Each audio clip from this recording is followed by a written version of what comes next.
నమస్కారం అండి, good afternoon. Talks with ట్రస్ట్కి స్వాగతం. సో ఈరోజు మనం ఒక చాలా స్పెషల్ ఎపిసోడ్ చేస్తున్నాం.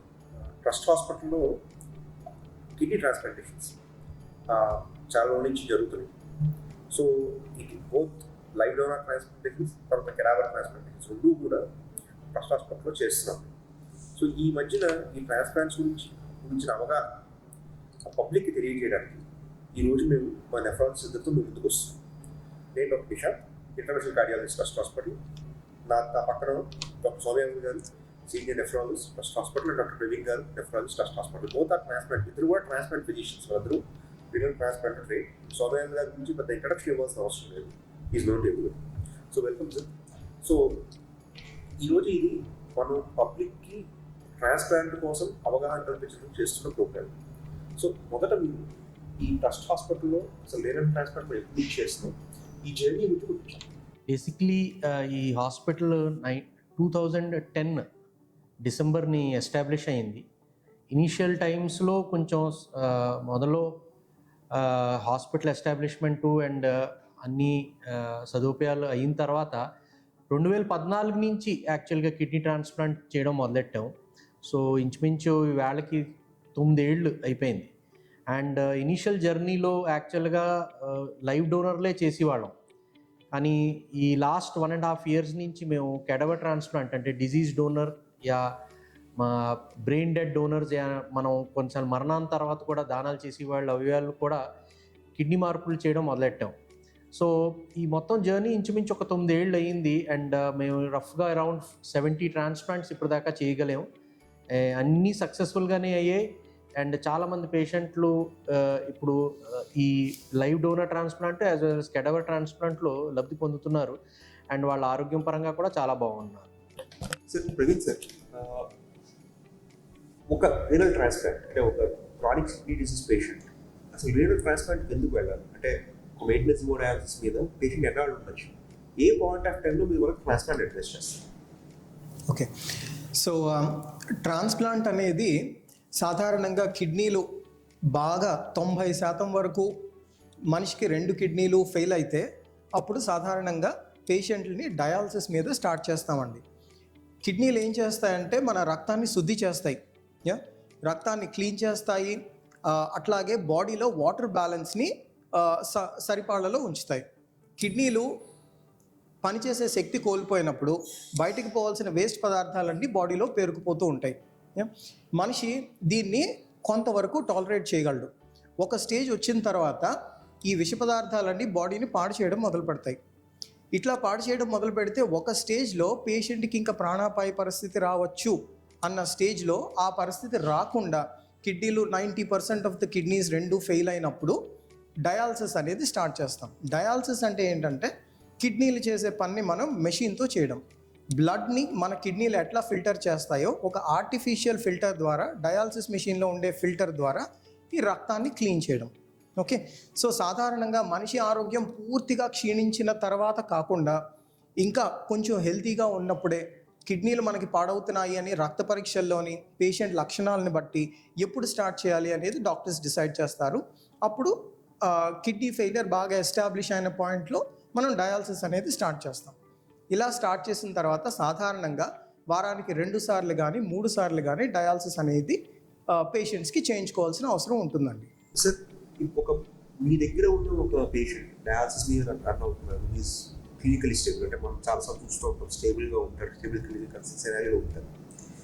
ఏ పాయింట్లో మీరు వాళ్ళకి చెప్తారు ట్రాన్స్ప్లాంట్ చేయించుకోండి? ఇజ్ ఇట్ అంటే మీరు ఎండ్ స్టేజ్ రీనల్ డిసీజ్ అని మీరు డయాగ్నోస్ చేసిన వెంటనే ఆ నిమిషం నుంచే వాళ్ళ ఫ్యామిలీని ప్రెప్ చేస్తారు, లేకపోతే కొన్నాళ్ళు దాన్ని ట్రీట్ చేసిన తర్వాత మీకు తీసుకెళ్తాడు?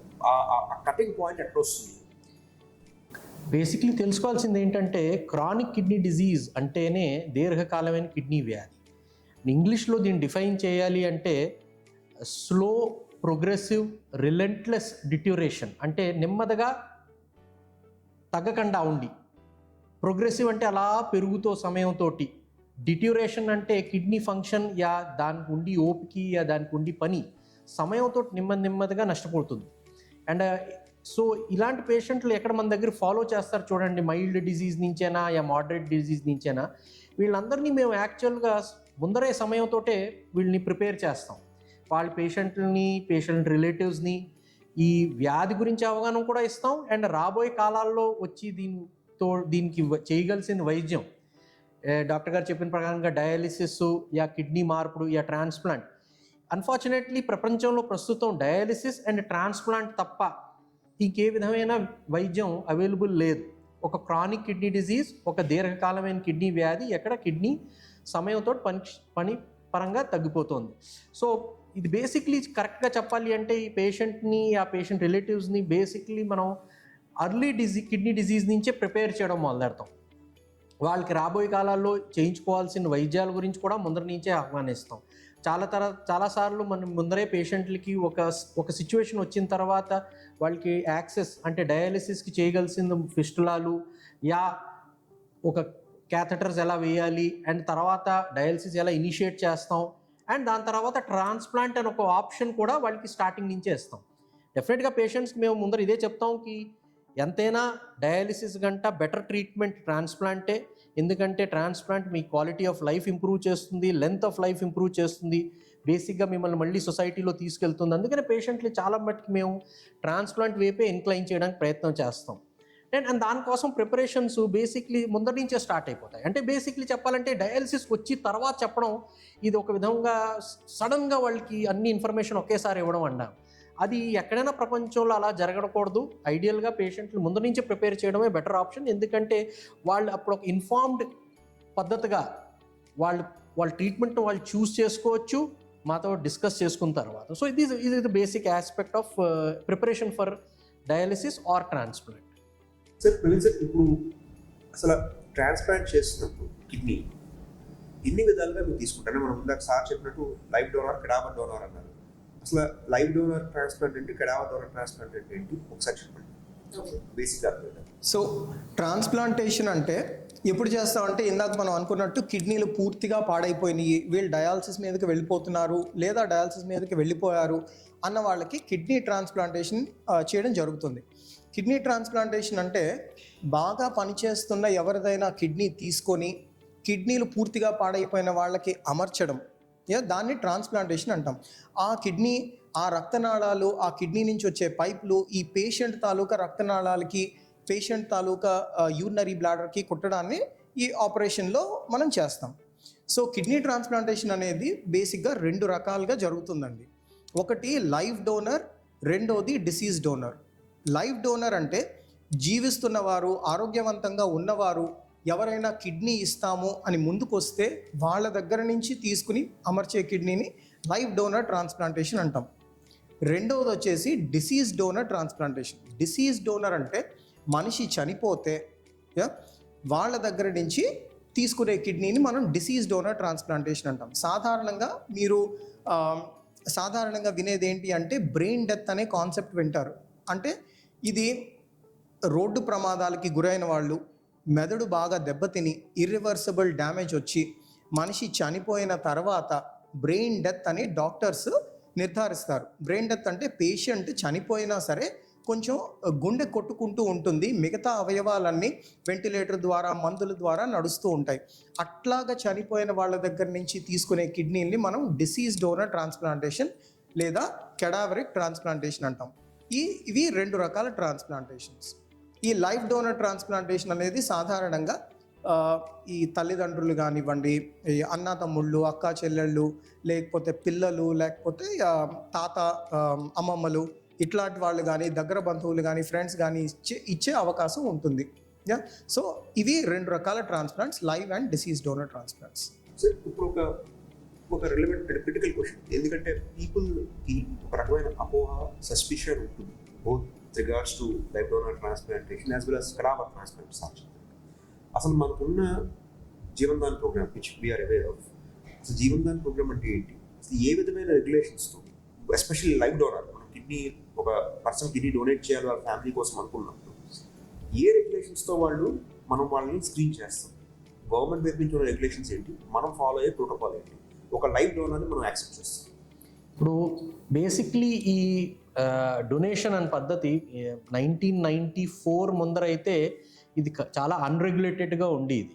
బట్ 1994 తర్వాత ఆర్గన్ ట్రాన్స్ప్లాంట్ యాక్ట్ అంటే మన పార్లమెంట్ ద్వారా పారిత అయిన తర్వాత దాని తర్వాత 95లో దానికి అమెండ్మెంట్లు అయ్యాయి. మళ్ళీ 2008లో కూడా వచ్చిన అమెండ్మెంట్ అయింది.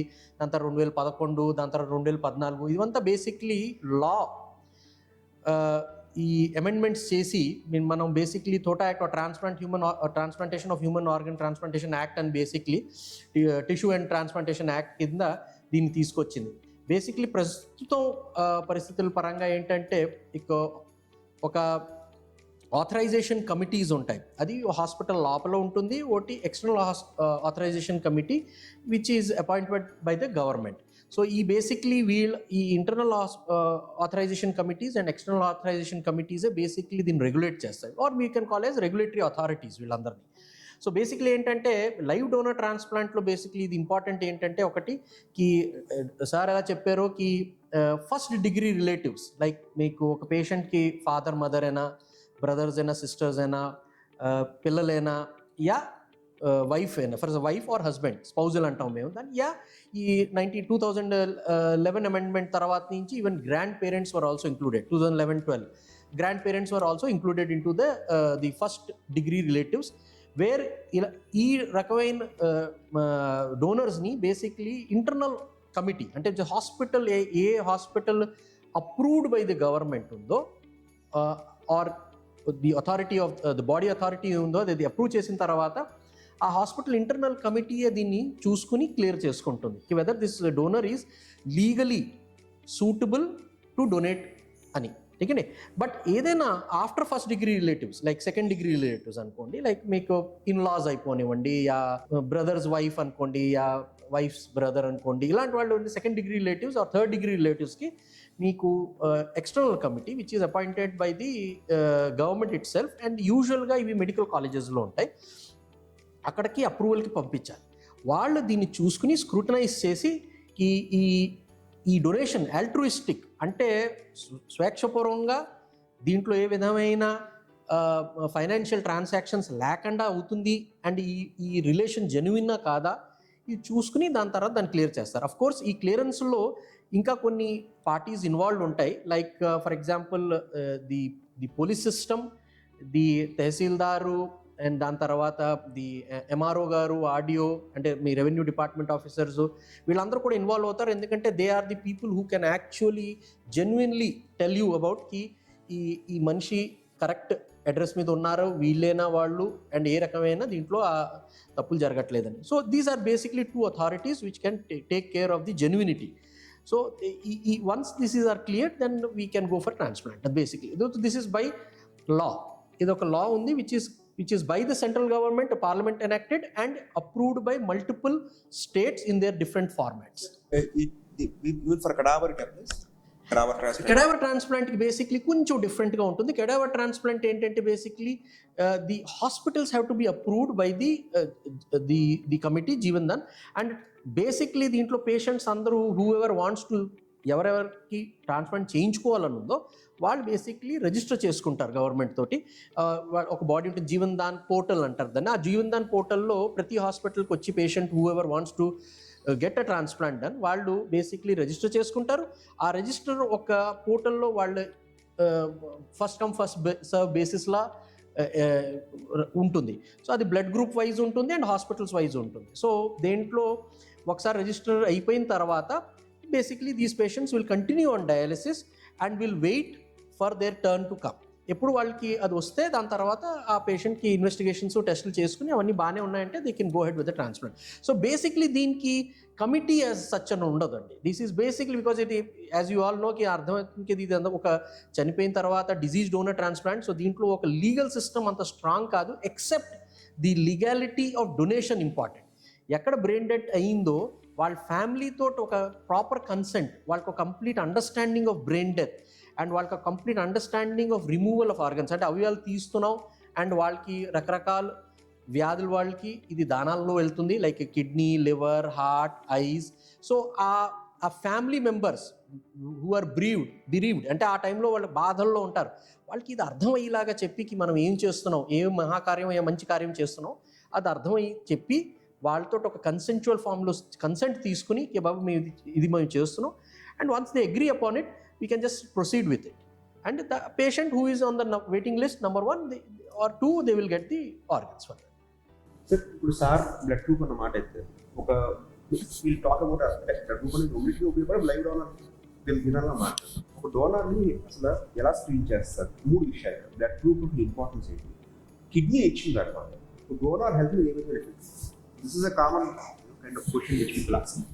ఇప్పుడు మనకి చాలా వరకు కిడ్నీ ట్రాన్స్ప్లాంట్స్ చెయ్యలేకపోయే పరిస్థితి ఎందుకు అంటే, సరిపడా ఆ ఫ్యామిలీలో ఎవరైనా ఒక వ్యాధిగ్రస్తుడు ఉంటే, కిడ్నీ ఫెయిల్ అయిపోయిన వాడు ఉంటే, వాళ్ళకి డోనర్స్ ఎవరు దొరకని పరిస్థితి అయిపోయింది.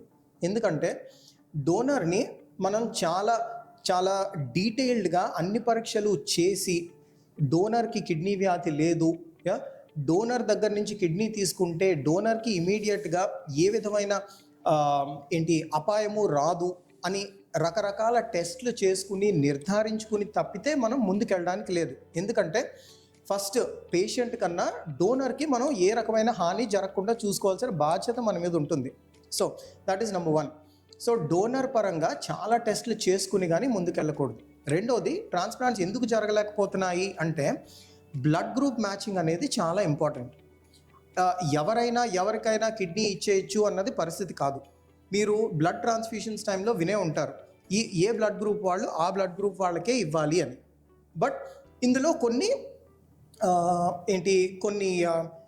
రూల్స్ ఉంటాయి. For example, A blood group వాళ్ళు ఏ బ్లడ్ గ్రూప్ వాళ్ళకి ఇవ్వచ్చు, అలాగే ఓ బ్లడ్ గ్రూప్ వాళ్ళు ఏకి ఇవ్వచ్చు, బికి ఇవ్వచ్చు. అట్లాగా కొన్ని రకాల బ్లడ్ గ్రూప్స్ వాళ్ళు, ఏబి బ్లడ్ గ్రూప్స్ వాళ్ళు రకరకాల బ్లడ్ గ్రూప్స్ వాళ్ళ దగ్గర నుంచి తీసుకోవచ్చు. సో మనం ఈ పరీక్షలు డోనర్కి అండ్ రెసిపియంట్కి ఇద్దరికీ చేసి వాళ్ళిద్దరు బ్లడ్ గ్రూప్స్ మ్యాచ్ అవుతాయి అని నిర్ధారించుకుని, అండ్ రిజెక్షన్ అనేది రాకుండా, రిజెక్షన్ అంటే తిరస్కరణ అంటే ఎవరిదన్నా కిడ్నీ నేను పెట్టుకుంటే నా బాడీ దాన్ని తిరస్కరించకూడదు. దానికి సంబంధించి రకరకాల టెస్ట్లు అన్నీ చేసుకుని తప్పితే మనం ముందుకు వెళ్ళడానికి లేదు. సో మూడోది వచ్చేసి డోనర్. మనకి donor health is as important as the recipient health.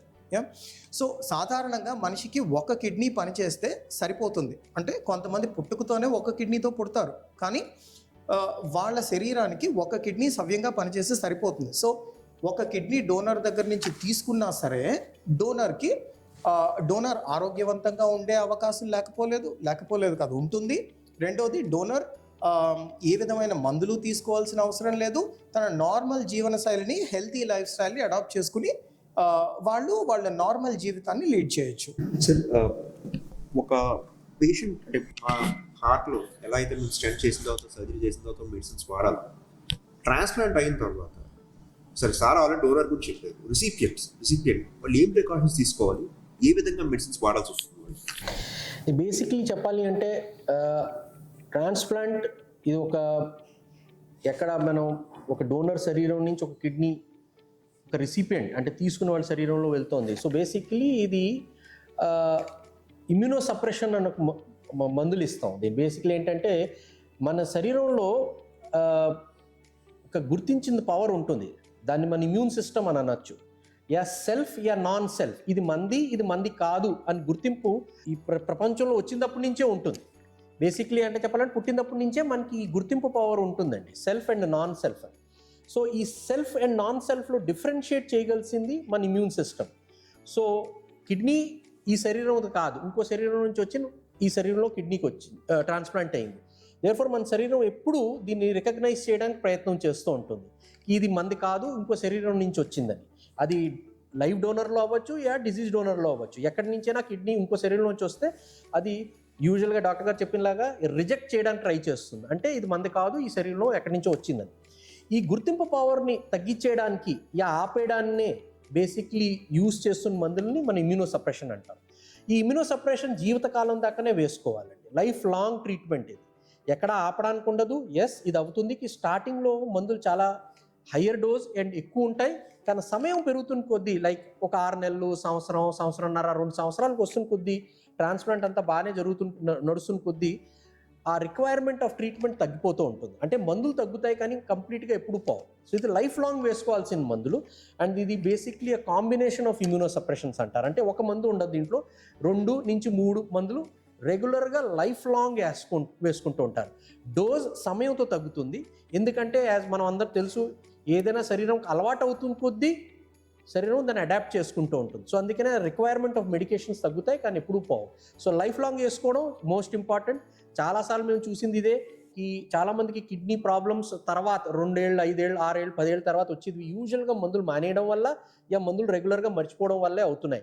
ఇక రెగ్యులర్గా పద్ధతిగా సరిగ్గా మందులు వేసుకుంటూ ఉంటే యూజువల్గా కిడ్నీలు చాలా మటుకి చాలా బాగా పనిచేస్తూ ఉంటాయి. ఇది కాకుండా మేబీ కొన్ని బీపీ మందులు, షుగర్కి ఏమైనా ఉంటే ఆ మందులు అలా ఉంటాయి. కానీ యూజువల్గా ఈ ఇమ్యూనో సప్రెషన్ ఉంది చూసారా, this is a part and parcel of transplant. ఏ అవయవమైనా ట్రాన్స్ప్లాంట్ చేయండి, ప్రాబ్లీ ఎక్సెప్ట్ కళ్ళు తప్ప, అన్ని ట్రాన్స్ప్లాంట్లో ఒక ఇమ్యూనో సప్రెషన్ అయితే ఇంపార్టెంట్. ఇది లైఫ్ లాంగ్ వేసుకోవాల్సిన మందు. ప్రవీణ్ సార్, ఇందాక మీరు చెప్తున్న క్వశ్చన్లో బ్లడ్ ట్రాన్స్ఫ్యూషన్ ఇస్తున్నప్పుడు ఈ గ్రూప్ మ్యాచ్ మనం చూస్తాం. బోత్ ఆఫ్ యూ, మీరు సాధారణంగా రెనల్ ఫెయిల్యూర్ పేషెంట్స్ మేము యాంజియోస్ అది తీసుకున్నప్పుడు యూ ఆర్ వెరీ చాలా హెసిటేట్ చేస్తారు బ్లడ్ ట్రాన్స్ఫ్యూజ్ చేయడానికి. అంటే కిడ్నీ తీసుకుంటుంది, renal stage end stage disease మీద డయాలసిస్ మీద ఉంటుంది, పొద్దున ట్రాన్స్ప్లాంట్ వెళ్తున్నమాట, బ్లడ్ ఎక్కించుకోవడం విషయంలో ఏం జాగ్రత్తలు తీసుకోవాలి? ఇది చాలా మంచి క్వశ్చన్ అండి. చాలామంది పేషెంట్స్కి ఈ విషయం గురించి తెలియనప్పుడు ఫస్ట్లీ కిడ్నీ ఫెయిలియర్ వచ్చినప్పుడు అందరికీ కిడ్నీ ఫెయిలియర్ వచ్చిన అందరి పేషెంట్స్కి రక్తం అనేది బాగా తగ్గిపోతుంది. ఎందుకంటే కిడ్నీ రక్తం తయారీకి ఒక హార్మోన్ అనేది తయారు చేస్తుంది, ఎరిథ్రోపాయిటిన్ అనే హార్మోన్ తయారు చేస్తుంది. కిడ్నీ ఫెయిలియర్ వచ్చిన వాళ్ళకి ఆ హార్మోన్ లేక కిడ్నీ ఫెయిలియర్ డయాలసిస్ పేషెంట్స్ అందరికీ రక్తం చాలా తక్కువ ఉంటుంది. రక్తం తక్కువ ఉన్నది కదా అని కొన్ని సందర్భాల్లో బాగా తక్కువ ఉన్న వాళ్ళకి రక్తం ఎక్కించడం జరుగుతుంది. ఓకే, ఈ రక్తం ఎక్కించడం అనేది తాత్కాలికంగా వాళ్ళ రక్తం పెరిగినా సరే కిడ్నీ ట్రాన్స్ప్లాంటేషన్ టైంలో ఇది ఒక ముఖ్యమైన ఘటనగా మేము దాన్ని చూస్తూ ఉంటాం. ఎందుకంటే సెన్సిటైజింగ్ ఈవెంట్స్ అని ట్రాన్స్ప్లాంటేషన్ టైంలో కొన్ని రకాల ట్రీట్మెంట్స్ జరగడం వల్ల, లేకపోతే కొన్ని ఈవెంట్స్ జరగడం వల్ల కిడ్నీ రిజెక్షన్, కిడ్నీ తిరస్కరణ అయ్యే రిస్క్ చాలా ఎక్కువ అయిపోతుంది. ముఖ్యంగా బ్లడ్ ట్రాన్స్ఫ్యూజన్ చేసుకున్న ప్రతిసారి మన శరీరం యాంటీబాడీస్ అనేవి తయారు చేస్తుంది. ఈ యాంటీబాడీస్ అనేవి ఎంత తక్కువ ఉంటే శరీరంలో కిడ్నీ రిజెక్ట్ అవ్వకుండా ఉండే అవకాశం అంత ఎక్కువ ఉంటుంది. సో ఇలాగ బ్లడ్ ట్రాన్స్ఫ్యూజన్ చేసుకున్న ప్రతిసారి యాంటీబాడీ లెవెల్ పెరుగుతుంది. ఇట్లాంటి సెన్సిటైజింగ్ ఈవెంట్స్ ఇంకా ఏంటంటే ముఖ్యంగా మనం ప్రెగ్నెన్సీ అనేది చెప్తా ఉంటాం. ప్రెగ్నెన్సీ అండ్ బ్లడ్ ట్రాన్స్ఫ్యూజన్స్ అనేవి రెండు అయినప్పుడు బాడీలో రకరకాల యాంటీబాడీస్ తయారయ్యి ట్రాన్స్ప్లాంటేషన్ అయినప్పుడు ఈ యాంటీబాడీస్ అన్నీ ఆ కిడ్నీ మీద పనిచేసి ఆ కిడ్నీని రిజెక్ట్ చేసే అవకాశం చాలా ఎక్కువ ఉంటుంది. ఈ కారణం చేత మేము వీలైనంత వరకు ఎక్కడ పేషెంట్కి రక్తం ఎక్కించకుండా మందులతో మేనేజ్ చేయడానికే ట్రై చేస్తూ ఉంటాం. Last round of questions. First మీకు మనం చెప్తాం, దీపం అనేది ఆగిపోతుంటే 10 దీపాలు వెలిగిస్తుందని చెప్తాం. డిసీజ్డ్ కిరావా డోనార్ ట్రాన్స్ప్లాంట్ మనం చూసాం ఇక్కడ. అది చాలా చాలా గొప్ప విషయం, చాలా మహోన్నతమైన విషయం ఆ అటెండెన్స్ యొక్క. సో ఎవరైనా వాళ్ళ రిలేటివ్స్ హాస్పిటల్లో బ్రెయిన్ డెడ్ డిక్లేర్ అవుతున్నారు, ఇలా అవుతున్నారు అనుకున్నాం, వాళ్ళకి కొంచెం అవగాహన కల్పించండి. వాళ్ళు ఎవరిని అప్రోచ్ అవ్వాలి హాస్పిటల్లో, వాళ్ళు డొనేట్ చేస్తుంటే ఆ వ్యక్తి వెళ్ళిపోతున్నా అతని వల్ల ఒక కుటుంబం మొత్తం నిలబడుతుంది, వేరే కుటుంబాలు నిలబడుతున్నాయి. చాలా గొప్ప విషయం. సో అవగాహన అనేది మీరు ఇస్తే మేబీ మోర్ పీపుల్ ఎప్పుడు అవకాశం వచ్చినప్పుడు అలాంటి స్థితి ఎవరికి కలగకూడదని మనం కోరుకోవాలి. బట్ అవసరం వస్తే ఆ స్థితి పడితే ఏం చేయాలో కొంచెం నీకు ఈ మధ్యకాలంలో అంటే కరెక్ట్గా చెప్పాలంటే ఒక లాస్ట్ 5-6 years నుంచి మన దేశంలో కూడా కెడావర్ ట్రాన్స్ప్లాంట్స్ చాలా తీవ్రంగా పెరుగుతున్నాయి. ఇది డెఫినెట్గా మీరు చెప్పిన పరంగా ఫ్యామిలీస్లో కూడా ఈ మధ్యకాలంలో చాలా అవగాహన పెరుగుతోంది, కాదనట్లేదు. అండ్ రకరకాల ప్రోగ్రామ్స్ అవుతున్నాయి, టెలివిజన్ అవనివ్వండి, న్యూస్ పేపర్ల వల్ల కూడానండి. And even world organ donation day, international organ donation day, ఇలా చాలా సందర్భాల్లో కూడా సెలబ్రేట్ చేయడం జరుగుతోంది. ఈ కారణాల వల్ల కూడా పేషెంట్కి చాలా మట్టుకి ఈ మనం చనిపోయిన తర్వాత కూడా ఆర్గన్స్ని డొనేట్ చేయొచ్చు అని తెలుస్తోంది. ఇది కాకుండా మీరు చూసుంటారు చాలామందికి ఈ మధ్యకాలాల్లో లైసెన్స్ మీద నేను ఆర్గన్ డోనర్నని, స్వేచ్ఛంగానే లైక్ ఎక్కడైనా మీ గవర్నమెంట్ ఎంప్లాయీ అనుకోండి, ఏమైనా బ్యాంక్స్లో పనిచేస్తున్నారనుకోండి, కొన్ని కంపెనీస్ ఆ కార్పొరేట్ సిస్టమ్స్లో కూడా చాలామంది they are asked to come forward. మీరు ఇన్ కేస్ మీకు అన్ఫార్చునేట్లీ రేపు ఎప్పుడైనా డెత్ అవుతే are you willing to donate your organ after death. So చాలామంది ముందరకు వస్తున్నారు. సో ఇది ఒక విధమైన, కరెక్ట్గా చెప్పాలంటే ఇది ఒక విధమైన ఇన్ఫర్మేషనే which has percolated into lot of people in the world. కానీ ఇప్పుడు ఏంటంటే హాస్పిటల్లోకి వచ్చిన తర్వాత సిస్టము సిచ్యువేషన్స్ కొంచెం మారుతాయి. ఆ టైంలో అన్ఫార్చునేట్లీ మొత్తం అందరూ కుటుంబ సభ్యులందరూ ఆ టైంలో బాగా గ్రీఫ్లో ఉంటారు, బాధల్లో ఉంటారు. అండ్ చాలాసార్లు ఆ సమయంలో ఆ ఆలోచన కూడా రాదు. సో యాజ్ ఎ సిస్టమ్ హాస్పిటల్స్లో, ఎస్పెషలీ ఐసీయూస్లో, డాక్టర్ గారు చెప్పారు చూసారా, road traffic accidents very common. Road traffic accidents అవనివ్వండి, కొన్నిసార్లు స్ట్రోక్స్ అంటారు, బ్రెయిన్ స్ట్రోక్స్. ఎక్కడ ఇంకా బ్రెయిన్ పరిస్థితి ఎలా ఉందంటే ఇంకా అది రికవర్ అయ్యే ఛాన్సులు ఇంకేం కనిపించట్లేదు అంటే చాలామంది ట్రీటింగ్ డాక్టర్స్ ఉంటారు చూసారా, బ్రెయిన్ డాక్టర్స్ లైక్ మన న్యూరో సర్జన్స్ అవనివ్వండి, neuro physicians, they come forward to the relatives and ఐసీయూలో ఉండి doctors who are taking care of ఈ సిక్ పీపుల్, పేషెంట్స్, వాళ్ళల్లోనూ ఎవరో ముందరకు వచ్చి వాళ్ళకు కొన్ని ఇన్ఫర్మేషన్ ఇస్తారు. మేము చాలా ప్రయత్నం చేసామండి, అన్ఫార్చునేట్లీ మీ కావాలైన is not able to make it out and his brain is not functioning anymore. అలాంటి సమయంలో వాళ్ళకి ఒక ఇన్ఫర్మేషన్ మనం పాస్ చేయొచ్చు. గవర్నమెంట్ కూడా ఈ మధ్యకాలంలో ఇదే అంటోంది కి you please request the relatives for a possible organ donation. Yes, ఆ టైంలో వాళ్ళు చాలా బాధల్లో ఉంటారు, కొన్నిసార్లు patients may not receive it very well, but మన ప్రయత్నం ఇలాగే ఉండాలి కి we can just continue to request them కి ఇన్ కేస్ మీకు ఈ ఒక మహాకార్యం చేయాలని ఉంది and you feel that after his death also or his or her death he should continue to live in the world. So ఆ సందర్భంలో చాలామంది రిలేటివ్స్ ఈ మధ్యకాలాల్లో ఒక ఇమోషనల్గా కూడా ముందరకు వస్తున్నారు. అండ్ నేను ఇది టు బి వెరీ ఆనెస్ట్, కరెక్ట్గా చెప్పాలంటే లాస్ట్ 3 ట్రాన్స్ప్లాంట్లో యాక్చువల్గా the relatives themselves came forward. మేము రిక్వెస్ట్ కూడా చేయాల్సిన పరిస్థితి రాలేదు. So they themselves came, that it self tells you కి వాళ్ళకే ఎంత ఆహ్వానం ఉందో దీని గురించికి మనం ఇది పని చెయ్యొచ్చు అని. సో రిక్వెస్ట్ అండ్ సెల్ఫ్గా రావడం ముందర రెండు ఒక పద్ధతి. This can only come with more and more education అండి. ఈ మధ్యకాలంలో హాస్పిటల్స్లో ఒక పెద్ద పెద్ద బోర్డ్స్ పెడుతున్నారు కి you may be requested for an organ donation after death. And అదే కాకుండా I think the media, like మనం వేళ చేస్తున్న ప్రోగ్రామ్ అనుకోండి, ఆ రిమైనింగ్ అన్ని మీడియా సెంటర్స్ ఉన్నాయి చూడండి, whether it is a print media or audio video medias or television or even movies, pictures, దీంట్లో కూడా చాలా మీ మధ్యకాలం చూసుంటారు, చాలా మూవీస్ వస్తున్నాయి అక్కడ ఆర్గన్ డొనేషన్ గురించి మాట్లాడుతున్నారు. Because our country, despite being such a high populous country, our disease donor programme has not as fast, అంత స్పీడ్ లేదు. ఎంత యునైటెడ్ స్టేట్స్ అవనివ్వండి, ఇంగ్లాండ్ అవనివ్వండి, స్పెయిన్ అవనివ్వండి, హాంకాంగ్ అవనివ్వండి, సింగపూర్ లైక్ కంట్రీస్ అవనివ్వండి, where they have gone very fast.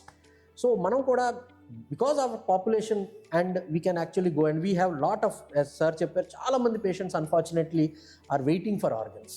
So ఆ పద్ధతిలో మనకి ఈ స్పీడ్ పెంచితే వీ కెన్ యాక్చువల్లీ ఈ డిస్బ్యాలెన్స్ ఉంది చూసారా, imbalance, I won't say disbalance, it's an imbalance between the requirements and the availabilities, దీని గ్యాప్ని తగ్గించుకోవడానికి మనం ప్రయత్నం చేయొచ్చు. సో బేసిక్లీ చెప్పాలంటే ICUs main in case of patient admitted in the hospital, and people who are in the society needs to be educated about self declaration for organ donation as well as their relatives organ donation if somebody in their family meets with an unfortunate accident and they passes away at time.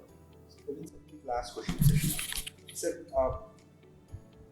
మనం చాలా విషయాలు discuss చేసాం, renal transplantation and everything. ఇందులో అన్నిటికన్నా చాలా ముఖ్యమైన విషయం ఏంటంటే ఎండ్ స్టేజ్ రీనల్ డిసీజ్ వచ్చిన వాళ్ళు ట్రాన్స్ప్లాంట్ వాళ్ళ బాడీని వాళ్ళు ఫిట్గా ఉంచుకోవాలి. చాలాసార్లు మనం చూస్తాం ఐబిటిస్ ఫంక్షన్స్ డెవలప్ అయిపోతాయి, హార్ట్ అటాక్స్ వస్తాయి. సో అసలు ఈఎస్ఆర్డి పేషెంట్ ఒక పాజిటివ్ మైండ్ సెట్తో మన కిడ్నీ దొరుకుతుందని ఆలోచిస్తున్నాం, అతను ఏ విధమైన కేర్ తీసుకుని జాగ్రత్తగా ఉండాలి. అంటే I'm not talking about a post transplant patient, I'm talking about a patient waiting for transplant who knows that is going to get something in the future. Transplant అనేది ఒక చాలా పెద్ద సర్జరీ. ఒక పెద్ద సర్జరీని బాడీ తట్టుకోవాలి అంటే బాడీ హెల్తీగా ఉండాలి. ఒక కిడ్నీలు పూర్తిగా ఫెయిల్ అయిపోయిన పేషెంట్స్ హెల్తీగా ఉండాలి అంటే ముఖ్యంగా వాళ్ళు చేయాల్సింది ఏంటి అంటే డయాలసిస్. డాక్టర్స్ రికమెండ్ చేసినట్టు డయాలసిస్ చేయించుకోవడం. చాలామంది ఏంటి చాలా డయాలసిస్లు మిస్ అయిపోతూ ఉంటారు. డయాలసిస్లు మిస్ అయిపోతే వాళ్ళకి ఒంట్లో నీరు పట్టేయడం, ఈ ఒంట్లో చేరిపోయిన వేస్ట్‌లన్నీ సరిగ్గా క్లియర్ అవ్వకపోవడం, ఇట్లాంటి వాటిల వల్ల ఊపిరితిత్తుల ఇబ్బందులు, గుండెకి సంబంధించిన ఇబ్బందులు, లివర్‌కి సంబంధించిన ఇబ్బందులు, ఇట్లా రకరకాల ఇబ్బందులన్నీ తలెత్తుతూ ఉంటాయి.